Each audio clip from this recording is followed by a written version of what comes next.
twofold: to develop a Catholic approach to racial justice more adequate to a nation, church, and world of increasing diversity and pluralism, and to demonstrate how a serious reckoning with the African American experience would enable Catholic social ethics to address some of its deficits and lacunae.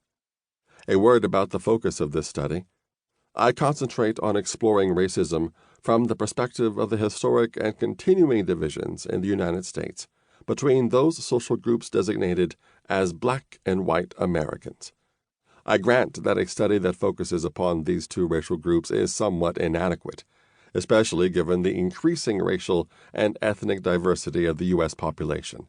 I also do not deny the existence or importance of racial tensions between or among other racial groups. Yet I contend that the estrangement between Black and white Americans has shaped American life in decisive ways not matched by either the estrangement between whites and other racial/ethnic groups or the tensions among the groups of color.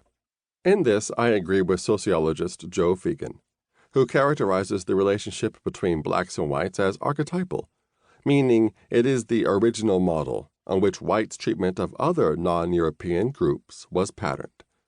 Thus, other racial and ethnic groups, upon coming to this country, were defined by their place within the racial ladder with whites on the top rung and blacks on the bottom. He further argues that the relationship between blacks and whites is archetypal in the sense that no other racial group has proved so central to the white-controlled economy, white social life, and indeed the white sense of self. Moreover, those who have studied America's changing racial demography note that while our society is becoming more racially complex than a simple white/non-white divide, dark skin color or anti-blackness yet remains the pivotal element that determines a group's position in American social life. That is, white and black remain the critical reference benchmarks for measuring a social group's place in our public life. Historically and culturally, the attitudes, beliefs, and behaviors of white Americans toward blacks have most plagued and decisively formed us as a nation. This division is still the paradigm of racial injustice, and thus merits privileged attention. Yet there are serious obstacles to a forthright engagement with the issue of racism. I have taken to introducing lectures on racism by stating that there are 3 obstacles to overcome. We don't know what we are talking about. That is, we lack clarity and agreement as to what constitutes racism in a so-called post-racist society. We don't know how to talk about it, especially in mixed-race settings.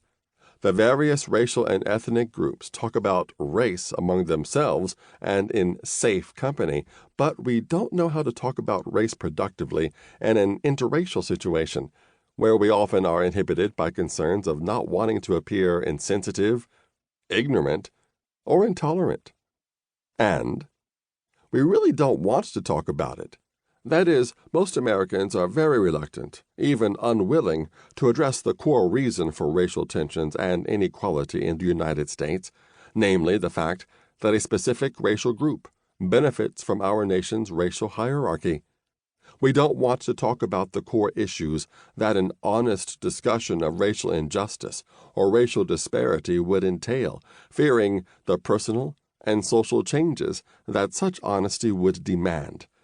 Therefore, most prefer to tinker at the edges of the problem, basically saying, let's be nice to each other, rather than address the terrible truth and harsh reality of what we mean by racial injustice and racism. This is an especially difficult discussion for many, if not most, white Americans, who 1. Lack any first-hand experience with racial discrimination, except perhaps as perpetrators, 2. Thus tend to minimize the occurrence or reality of racial discrimination, 3. Lack awareness of how they benefit from the racial harms endured by others, and 4. Are loath to redress a system that benefits them. This is the reason for the failure of so many attempts at interracial dialogue. We cannot have an honest engagement with racial injustice without addressing the unequal social status that results from it.